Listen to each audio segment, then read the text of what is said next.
Telescópio começando, seja muito bem-vindo, você que se liga aqui com a gente através do canal 8 da NET, também através das nossas redes sociais, seja o Facebook, seja o Instagram, seja o YouTube aqui da TV, é sempre uma alegria poder estar junto com você, começando mais um dia, começando com mais informação aqui para você. Então vamos conversar hoje com o Dr. Célio Castro, ele que é promotor de justiça aqui de Itapetininga, para falar sobre essas aplicações de multas, né, quanto ao descumprimento da quarentena aqui na nossa cidade. Algo que deu o que falar, o pessoal perguntou bastante, conversou bastante a respeito disso e nós vamos conversar aqui com o Dr. Célio. Dr. Célio, boa tarde, seja muito bem-vindo ao Telescópio, tudo bem? Boa tarde, Guto, como vai? Boa tarde a todos os telespectadores da TVI, do programa Telescópio, e estamos aqui para, no que puder colaborar nesse momento tão difícil e que agora parece estarmos superando neste momento. Muito bem, doutor Célio, primeiro eu gostaria só de perguntar, assim, né, a respeito, vamos dizer assim, em geral, né, sobre o comportamento da população, sobre a forma que as pessoas têm levado tudo isso, os empresários, tudo. Dá para se ver de uma maneira, vamos dizer assim, positiva, das pessoas cooperando, entendendo a situação, ou muitas vezes é algo assim que se viu que existe um grande problema ainda, muitas vezes, das pessoas, elas conseguirem exercer a sua cidadania, com todos os problemas que estão ocorrendo? Guto, na verdade é que quando nós temos observado, inclusive em grupos maiores do Ministério Público, pelo menos aqui no estado de São Paulo, tem havido uma boa adesão, uma boa compreensão por parte da população e do comércio local, também pelas autoridades constituídas. É importante que tudo isso, todo esse momento que nós atravessamos, essas medidas que naturalmente importam em restrição de direitos e garantias individuais, elas são importantes em prol do interesse maior, que é o interesse coletivo, sobretudo em questão de saúde pública. Então, questões como, por exemplo, o uso de máscara, restritivas do comércio em geral, são questões importantes que as pessoas têm que seguir em prol desse bem comum. E é fundamental, isso tudo vem da educação, vem da politização, vem da conscientização. E esse é o papel fundamental das autoridades, antes mesmo de um aspecto punitivo, é o aspecto informativo e de conscientização. Então eu acredito que estamos num caminho positivo, e é preciso só que as pessoas, principalmente aqueles que ainda não aderiram, que ainda não compreenderam essa situação, que se adequem a isso. Porque a intenção não é punir ninguém, mas a intenção é que todos se envolvam nesse empreendimento social que é em prol do bem comum. Não tem sentido, por exemplo, como que eu sempre digo às pessoas, que você tenha restrições, por exemplo, àqueles que querem trabalhar e, de outro lado, pessoas realizando festas, eventos clandestinos, muitas vezes com centenas de pessoas, sem proteção, sem qualquer medida sanitária. Isso sim prejudica o próprio comércio, prejudica quem quer trabalhar, porque depois há prejuízo na parte de classificação pelo Plano São Paulo. Então nós vimos locais, regiões que tiveram que regredir, e tenho absoluta certeza, não foi por parte daqueles que queriam executar seu trabalho, queriam fazer sua tarefa, queriam levar sustento para a família, mas foi daqueles que, infelizmente, não seguiram regras por razões pessoais aí das mais diversas, mas não em prol do interesse público. Muito bem, doutor Célio. Nós temos aqui já a participação da Márcia aqui com a gente através do Facebook. Ela manda aqui o seu bom dia, então seja muito bem-vinda aqui ao programa. Márcia, você também que está acompanhando com a gente pode mandar a sua pergunta. E, doutor Célio, trazendo aqui, acho que toda a pandemia, principalmente algo novo dessa forma, né, ele vai acontecendo de maneira progressiva. Nós vamos entendendo, né, como a população se comporta, como se acontece também, como a doença também se comporta na sociedade e tudo. E isso foi dando algumas diretrizes, algumas mudanças foram acontecendo no tempo, né? No primeiro momento, acho que logo quando se começou, quando se teve os primeiros casos, tudo, se falou no primeiro momento de uma restrição aos infectados ou aos suspeitos também, que era as quarentenas, tudo. Chegou a haver alguma multa para quem estava confirmado da doença em isolamento nas casas e descumprir esse isolamento, ou as pessoas que estavam com suspeita e muitas vezes estavam aí andando pelo comércio, indo para as festas e tudo, chegou a existir alguma multa, alguma punição, ou era mais uma orientação? Essa colocação sua é de suma importância, porque aqui em Itapetininga, pelo menos nas minhas mãos, não passou nenhum processo relacionado a isso, nenhuma representação ou notícia dessa natureza, mas nós tivemos em comarcas próximas casos de pessoas que já detectadas com suspeita da Covid continuavam ainda violando o isolamento social. Isso de uma forma absolutamente irresponsável e até criminosa, porque nós temos que lembrar que o nosso Código Penal, para aquele que é infectado ou que está infectado, desde que complementada a norma, como foi pelo decreto, ele pode incorrer em crime se conscientemente, voluntariamente, mesmo assim não respeita esse isolamento social. Então, a par da multa, ainda poderia haver uma responsabilização penal por crime contra a saúde pública desse cidadão. Aqui, felizmente, nós não tivemos notícia, pelo menos as minhas mãos não passou nada, relativo a isso, a descumprimento de quarentena, de isolamento por infectado, por pessoa contaminada, ou ainda já com o caso classificado oficialmente como suspeito.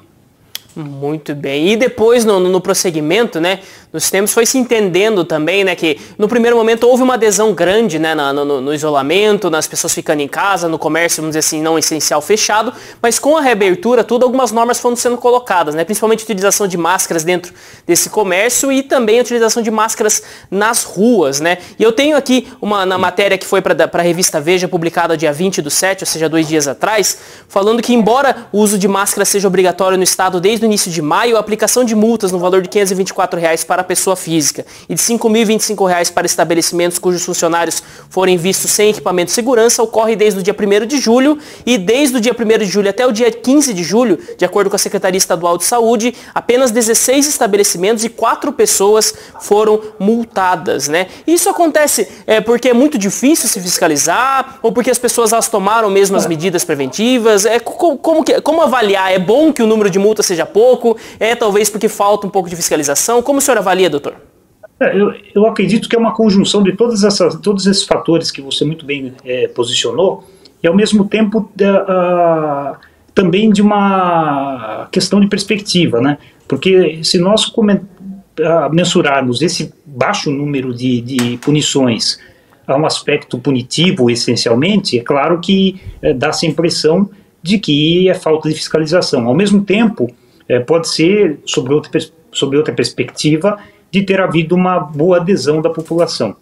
Pessoalmente, o que eu tenho observado aqui, pelo menos na nossa cidade, é que há uma adesão considerável em relação a isso, uma conscientização em relação a isso, e que pessoalmente também, na minha opinião, o que precisaria haver é uma conscientização maior com relação ao isolamento e distanciamento social. Não que não haja abertura de comércio, nada disso, acho que nós estamos passando já para uma outra etapa, como você mencionou, o passar do tempo vai alterando os comportamentos. Nós iniciamos em março lá, com uma ideia um pouco de pânico, todo mundo com receio, até porque era o desconhecido, era ainda uma situação muito nova para todo mundo, essa pandemia, e hoje já é possível já trabalhar com tudo isso, já ter uma visão mais segura a respeito do que acontece, dos riscos. Então hoje é absolutamente se pode esperar das pessoas um comportamento diferente, de sair de casa para aquilo que é necessário realmente, evitar as aglomerações, isso tudo é muito possível, muito fácil de ser feito. E além disso, evitar o acúmulo de gente da família no mesmo local. Então vai ao supermercado, vai uma pessoa só, evitar que saiam muitas pessoas ao mesmo tempo nos mesmos lugares. Tudo isso colabora, claro, com uma menor difusão, uma propagação do vírus, evidentemente, e que passemos pelo menos essa fase mais crítica para que depois a coisa se tranquilize, sobretudo com a perspectiva também real de uma vacina a médio prazo que nós temos aí, conforme os noticiários recentes. Muito bem. E doutor, nós tivemos também, né, depois, ainda aqui na nossa cidade e em todo o estado de São Paulo, né, que seria uma multa para confraternizações e eventos dentro de locais privados, né, que tivesse ali aglomeração de pessoas, que era algo que as pessoas estavam falando muito, que traziam muito também a existência disso, e foi algo que foi apontado até nas entrevistas que eu fiz aqui durante o programa, né, com o pessoal do comércio. Eles falavam, o grande foco de destinação dessa epidemia eram esses lugares, e não o comércio em si, não outras questões questões. Algo que se levanta também seria a questão da liberdade da pessoa, de estar num lugar privado, tudo que não poderia, de certa forma, ter essa intromissão. Dentro da lei, vamos dizer assim, com essa multa e tudo tal, é dirimido tudo isso, né? Ou seja, fala, pessoal, como é um risco de saúde pública, isso é passível de multa, sim? Como explicar isso para a população, doutor? Não, sim, juridicamente as pessoas têm que entender que quando você tem uma situação de excepcionalidade como essa, as restrições aos direitos individuais que têm pauta na legislação, nos decretos que são emitidos em compasso com a legislação vigorante. É claro que pode haver restrição das liberdades individuais. Então é evidente que todo mundo tem a liberdade de ir e vir, a liberdade circulatória, de estar onde bem entender, de agir conforme o seu livre-arbítrio, o seu entendimento, mas há restrições impostas na lei e que tem o imperativo de saúde pública, de evitar propagação de vírus. Eu digo, é tão restritivo quanto você restringir a atuação de um estabelecimento comercial. E aí acho que tem inteira razão comerciantes que assim colocam, que um comércio, observando todas as medidas sanitárias de distanciamento, é um agente propagador muito menor do que esses eventos, do que essas festas clandestinas, é evidente isso, que fogem totalmente do controle. Em comércio aberto você tem como fiscalizar, você tem como visualizar, agora essas festas não, esses eventos não. Então é evidente que isso aí pode ser restringido, pode ser punido, aplicadas as sanções, tanto de ordem pecuniária, como as multas, e até eventualmente, se isso ocorrer em estabelecimentos também, mesmo que de portas fechadas, até interdição desses estabelecimentos. Isso tudo está dentro da legalidade, absolutamente em virtude dessa situação de excepcionalidade e que justifica, em prol do interesse maior, do interesse público, a restrição a direitos e garantias individuais nesse segmento. Muito bem, doutor, até a respeito disso, né, a Fernanda Silva participando aqui com a gente, ela pergunta como que funcionam essas multas que são aplicadas aos abusos de festas em Itapetininga, como chácaras e outras dentro dessa abordagem, né? Isso é dado ao proprietário, essa multa? As pessoas que estão ali, elas recebem também algum tipo de advertência? Como que é, doutor? Normalmente o que deve ser feito? O agente fiscalizador do poder público, tendo a notícia, ele, digamos, hipoteticamente, se ele vai até o local, detecta, deve apurar quem é o promotor do evento, organizador do evento, ele é o principal a que responde por isso. Os participantes também podem vir a responder porque tomam parte nesse evento. Então não há como se alegar, por exemplo, naquele que vai participar de um evento clandestino, numa festa, que se sabe que irá haver aglomeração de pessoas, que vai haver um número excessivo de pessoas, que é um potencial risco de propagação de vírus nesse momento difícil, que está de boa fé, que não sabe que isso vai acontecer, é uma coisa absolutamente infundada. Então todos podem vir a suportar as consequências de violação ao decreto que impõe essa restrição. Muito bem, e também o Dr. Gabriel Meira manda aqui pra gente, Dr. Célio, falando, ele faz aqui uma pergunta, né? Um atual vereador estava dando uma festa e a vizinha filmou e postou em uma rede social, mas ela foi acusada de invasão de privacidade e apagou a postagem. O que ela deveria fazer? Deveria procurar o Ministério Público, a polícia, ela pode fazer uma denúncia anônima, e se essa forma, né, que ela colocando nas redes sociais, então, se foi mesmo uma invasão de privacidade? Como o senhor analisa? Eu sei que é muito por cima aqui, né, o jeito que a gente vai lendo aqui, mas uma forma aqui que puder o pessoal entender um pouquinho mais. Hoje em dia, Guto, essa questão de redes sociais, de exposição, é uma coisa muito complexa, né? Essa questão relativa a isso é difícil de nós ingressarmos assim com essas informações ainda muito vagas, imprecisas, mas para aqueles que se deparam com situações como essa, como tais, o primeiro passo é acionar o 90, Polícia Militar, ou até acionar também a Guarda Civil Municipal. É fundamental, você não precisa nem ser filmado, que se avise no momento que está ocorrendo, né? Que a fiscalização se dirige até o local naquele exato momento, é muito mais fácil que você tenha certeza visual da ocorrência daquele evento. Então esse é o primeiro passo. Agora, se tem dados, imagens, tudo mais, pode encaminhar diretamente à Polícia Civil, até fazer o BO eletrônico disso, ou até mesmo ao Ministério Público diretamente, que serão adotadas as providências pertinentes. Muito bem, doutor. Tem duas perguntas aqui, é a mesma pergunta, só que de duas pessoas diferentes, né? Uma é o Alexandro Rodrigues, que ele faz um elogio aqui, o MP de Itapetininga sempre atuante, e depois ele pergunta o transbordo da cidade sendo explorado irregularmente, né? Já teria alguma posição a respeito disso, e também o Eliabe Venâncio Aires Gonçalves, ele coloca aqui perguntando também ao aterro sanitário, o transbordo, algumas representações que já foram encaminhadas ao MP, se existe alguma posição, se existe algo tramitando aí a respeito disso. Que eu me recorde, existia uma denúncia de uma época do transbordo irregular. Eu não me exatamente precisaria ver o que seria qual a irregularidade nesse momento, né? Que como nós estamos com o fórum fechado desde o início da pandemia, desde março, trabalhando só no sistema online, esses expedientes físicos eles ficaram na promotoria, e agora só a partir do dia 13 de agosto que nós retomaremos o trabalho presencial e que terei acesso.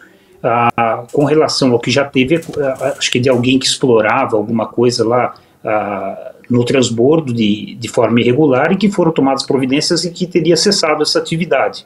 Se há nova irregularidade, precisaria ser verificada. Muito bem. E, doutor, ainda a respeito aqui dessa denúncia na rede social, acho que eu acabei não perguntando aqui, mas é claro que existe os meios, né, da delegacia, fazer o BO, chamar a fiscalização no momento, também acionar o Ministério Público, mas a postagem em redes sociais, ela de certa forma ajuda de alguma forma, né, nessa denúncia, tudo, ou é algo que talvez não passe uma credibilidade que pode trazer até um problema para o denunciante? Então, eu costumo dizer o seguinte: as postagens em redes sociais, quem posta tem que estar muito ciente das suas responsabilidades, né? Se postou algo que não corresponde à verdade, pode vir efetivamente a suportar as consequências disso. Existe até crime para denunciação caluniosa, crimes contra a honra, enfim, uma série de fatores. Claro que a postagem, se depois chega ao conhecimento da autoridade, várias vezes já requisitei instauração de inquéritos policiais, de expedientes na área de interesses difusos e coletivos, com base em notícias que chegaram ao meu conhecimento através de redes sociais, que terceiros copiaram de redes sociais e me encaminharam. Então, é óbvio que você está no espectro, as redes sociais ela te dá um espectro de liberdade muito grande, uma liberdade de expressão muito ampla, muito abrangente. Agora, o que eu sempre advirto as pessoas tomarem cuidado com duas coisas: postar aquilo que não tem a certeza de que corresponde à verdade, porque fica sujeito, por estar postando, mesmo que não seja quem produziu aquela informação efetivamente, por repassar também há uma responsabilização, e principalmente para coletar a fonte da informação, a veracidade dela, para que evite a propagação de fake news, das famosas fake news. É o que eu digo, a arma que o cidadão tem, tanto para a luta contra uma pandemia, contra desmandos do poder público, contra uma política sorrateira que muitas vezes se faz, tudo é a informação. Esse é o maior arsenal que o cidadão pode ter às mãos, é uma informação verdadeira, correta, e evitar a todo custo as fake news, principalmente nesses tempos que nós nos aproximamos de eleições, e que isso será combatido de uma forma muito vigorosa por parte do poder público e do judiciário. Muito bem, doutor Célio, esclarecendo bastante aqui as dúvidas da população. E uma outra dúvida aqui que surge, voltando aqui à questão da utilização das máscaras e tudo, quem já teve, vamos dizer assim, já foi curado, tudo, e que, de certa forma, hoje, é claro que existem muitas vezes algumas dúvidas, né, por ser uma doença, de certa forma, nova, mas que se fala muito que essa pessoa ela não transmite mais, ela nem é apta a se contaminar de novo, e existe a dúvida da necessidade de utilização de máscaras por esta pessoa também, né? Ela precisaria continuar utilizando? Como que funciona, doutor? Então, sabe que essa pergunta sua é muito interessante, porque até de um grupo nosso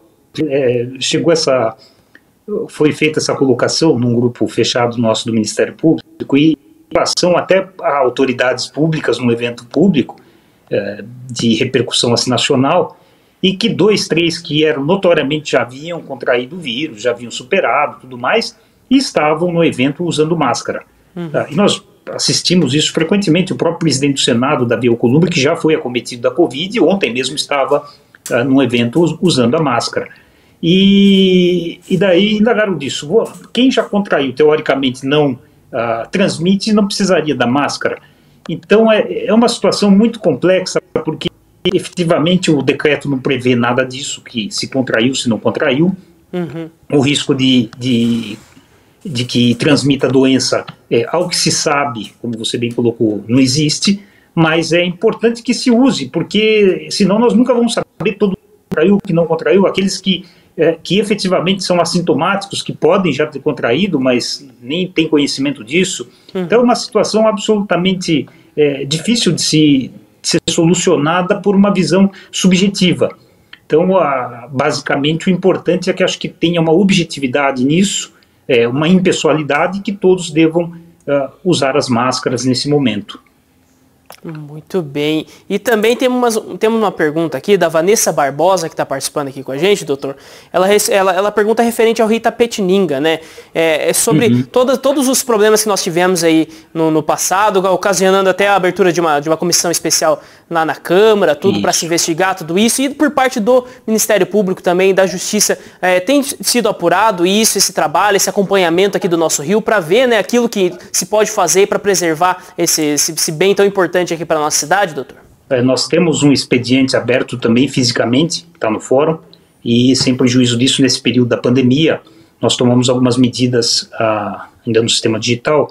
A nossa ideia é, na retroação das atividades, agora a partir de agosto, nós fazermos uma grande avaliação do rio, isso desde o município de Pilar do Sul. Até eu recebi na segunda-feira da semana um vídeo em que um pesquisador, um ativista do Rio Itapetininga traz algumas informações, inclusive sobre o PCH, sobre alguma intervenção no rio que vem lá de Pilar do Sul já, dos limites do município de Pilar do Sul, e talvez nós tenhamos que fazer até uma atuação conjunta, mas levantar todos os dados que sejam possíveis, tanto de vazante quanto de jusante, avaliação do despejo de esgotos, tudo mais, para que seja pensada e repensada uma nova estratégia de atuação do Rio Itapetininga. Não só, é o que eu costumo dizer, não adianta se falar em medidas judiciais com relação ao rio, tão somente da parte do Ministério Público, porque você envolve processos que perduram por anos na justiça e não se tem uma solução, muitas vezes, que é aquela desejada e que gera expectativa na população. O importante é que haja uma grande conscientização, uma mobilização social, talvez a criação de um comitê. A OAB, através do Dr. Teutônio, auxilia bastante, também está engajada nesse projeto, e talvez a criação de uma nova formatação de estratégias de atuação para a proteção e preservação do nosso rio, que eu sempre costumo dizer, sob aspecto ambiental, talvez seja o principal patrimônio que nossa cidade tem nos dias de hoje. Muito bem, doutor. Acho que esclarecendo bastante aqui a população, então, que está acompanhando com a gente. Agradeço bastante a sua participação aqui e também falando, né, que existem, vamos dizer assim, toda essa questão com respeito, vamos dizer assim, a esse tempo de pandemia, as aberturas, as possibilidades, né, de novas modalidades, e não só novas, né, mas vamos dizer assim, a forma mais aberta agora dos gastos públicos, tudo, e que isso gerou, vamos dizer assim, também na população uma grande preocupação, né, mas a atuação do MP em cima disso tem sido muito forte, né, doutor? Só para trazer isso para a população, como tem sido também esse acompanhamento aí desses gastos públicos nesse momento necessário, né, que pedia gastos, vamos dizer assim, maiores para se ter uma estrutura melhor, mas que também devem ser sempre auditados aí tudo isso, né, doutor? Isso é importantíssimo, viu, Guto? Essa colocação sua eu acho que é fundamental. Nós estamos em tempos de pandemia, todo mundo compreende isso, uma situação que ninguém esperava passar e ninguém imaginava como seria. Eu sempre digo para as pessoas que nos procuram, é importante que a gente volte no tempo e lembremos que no início do mês de março, meados de março, ninguém supunha como nós atravessaríamos esses meses. Então eram perspectivas, previsões, cada qual de uma forma, uma certa politização, os vieses diferentes que foram dados à atuação do poder público de uma maneira geral, mas de qualquer maneira, as despesas feitas, hoje o Ministério Público firmou, digo hoje, no início da pandemia, já tem um convênio firmado muito firme com o Tribunal de Contas do Estado, não é da minha atribuição, mas tenho absoluta certeza que isso será acompanhado de uma forma muito e verificado de uma forma muito cuidadosa e muito responsável, porque afinal de contas é um dinheiro que é um dinheiro público que foi gasto e que envolve um aspecto muito sensível das pessoas em geral, que nós estamos tratando de saúde, né? Saúde e vidas.